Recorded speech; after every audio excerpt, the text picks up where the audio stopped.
ఇక్కడికి అన్ని వర్గాల ప్రజలు వచ్చారు కదా. రైతులు ఈసారి ఏం పండించారు? మిర్చి రేట్ ఏముంది?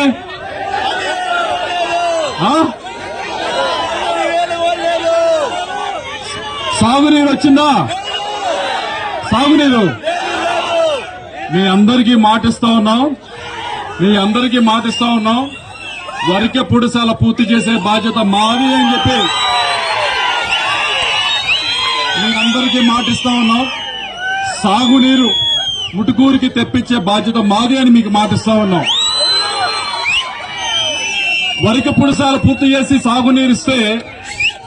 సాగునీరిస్తే మనం ఒక కులానికి వేస్తావా? ఒక మతానికి వేస్తావా? ఇది అందరికీ సంబంధించిన సమస్యే కదా.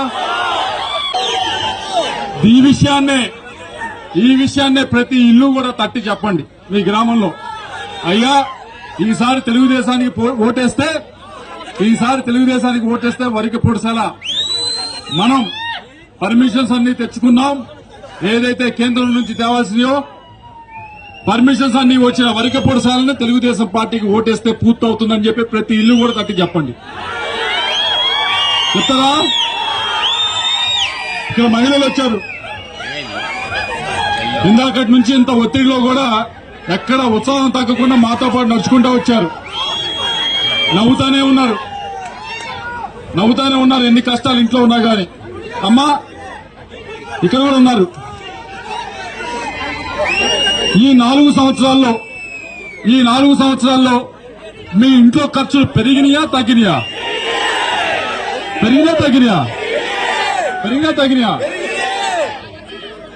పప్పు పెరిగింది, బెల్లం పెరిగింది, కరెంట్ ఛార్జీలు పెరిగినాయి, అన్ని పెరిగినా లేదా? దాని గురించి ఆలోచించి తెలుగుదేశం పార్టీ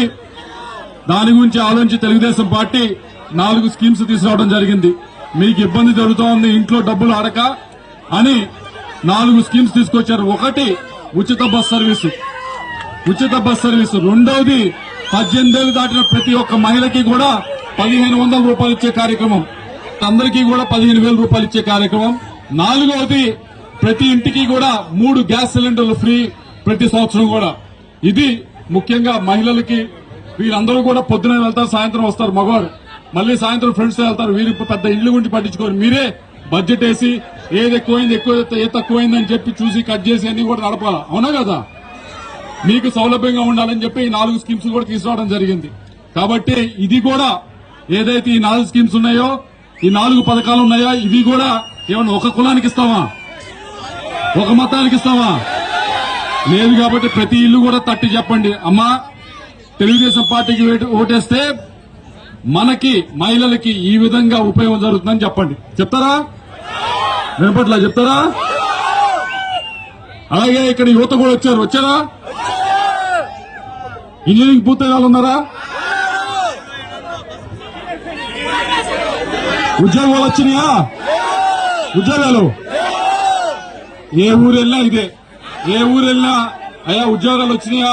ఇంజనీరింగ్ పూర్తయింది, డిగ్రీ పూర్తయింది, ఉద్యోగాలు వచ్చినాయి అంటే రాలేదు అడుగుతా ఉన్నా. సరే, ఉద్యోగాలు రాష్ట్రానికి రావాలంటే ఏం కావాలి? పరిశ్రమలు రావాలి. పరిశ్రమలు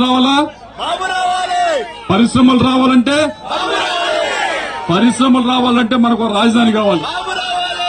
పరిశ్రమలు కావాలంటే ఒక రాజధాని, కొద్దిగా అభివృద్ధి కనిపిస్తే పరిశ్రమలు కూడా ఇక్కడికి వస్తాయి. కానీ ఇక్కడికి ఈ రోజు మేము వచ్చినట్లే చాలా మంది రాజకీయ నాయకులు వస్తారు, చాలా మంది ఎంపీ క్యాండిడేట్స్ వస్తారు, ఎమ్మెల్యే క్యాండిడేట్స్ వస్తారు. వారందరినీ కూడా ఒకటే అడగండి, అయ్యా మీ స్టాండ్ ఏంటి రాజధాని పైన, అమరావతి పైన అని అడగండి. ఎందుకంటే అమరావతి వస్తేనే పరిశ్రమలు వస్తాయి, పరిశ్రమలు వస్తేనే ఉద్యోగాలు వస్తాయి. ఉద్యోగాలు వస్తే మన కుటుంబాలన్నీ బాగుపడతాయి లేదా? ఇదేమన్నా ఉద్యోగాలు ఒక కులానికే వస్తాయా? ఒక మతానికే వస్తాయా? కాబట్టి ఈ విషయాన్ని కూడా దయచేసి ప్రతి ఇల్లు తిరిగి తలుపు తట్టి చెప్పండి. ఈసారి తెలుగుదేశం పార్టీకి ఓటేస్తేనే పరిశ్రమలు వస్తేనే మన యువత కష్టపడి చదువుకుంటా ఉన్నారు, తల్లిదండ్రులు ఖర్చు పెట్టి చదివిస్తా ఉన్నారు, వారందరికీ కూడా ఉద్యోగాలు రావాలంటే తెలుగుదేశం పార్టీ అధికారంలో రావాలని చెప్పండి. బీసీలకు సంబంధించి వారి కాలనీలో ఏదైతే ఉందో సైడ్ డ్రైన్స్ గానీ ఇవన్నీ కూడా అడుగుతా ఉన్నారు. అలాగే ఇళ్ల స్థలాలు కూడా అడుగుతా ఉన్నారు. తప్పకుండా ఇళ్ల స్థలాలు ఇచ్చే బాధ్యత తెలుగుదేశం పార్టీ తీసుకుంటుంది. అలాగే బీసీలకి 50 సంవత్సరాలకే పెన్షన్ ఇచ్చే కార్యక్రమం కూడా తెలుగుదేశం పార్టీ తీసుకొస్తా ఉందని చెప్పి అందరూ కూడా తెలియజేసుకుంటాం. బీసీ కార్పొరేషన్ ద్వారా చాలా మంది అడుగుతా ఉన్నారు, సార్ బీసీ కార్పొరేషన్ ద్వారా ఒక్క లోన్ కూడా రాలేదని. మీ అందరికీ మాటిస్తా ఉన్నాం.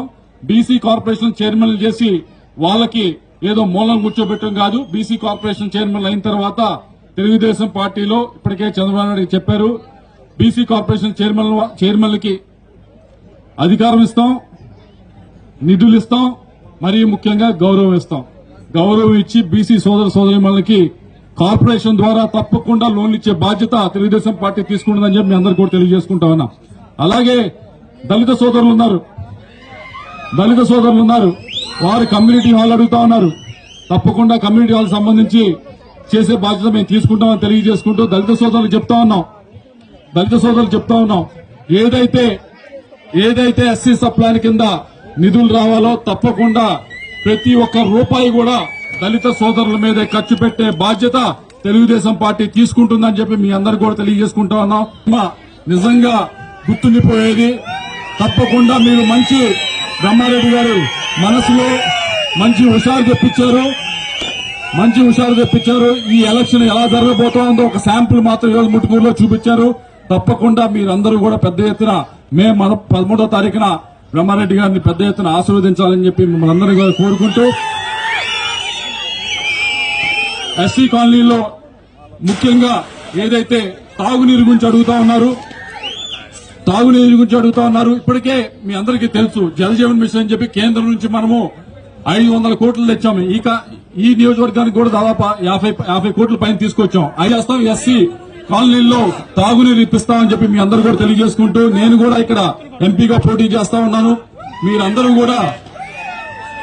కూడా నన్ను ఆశీర్వదించాలని చెప్పి కోరుకుంటా ఉన్నాను.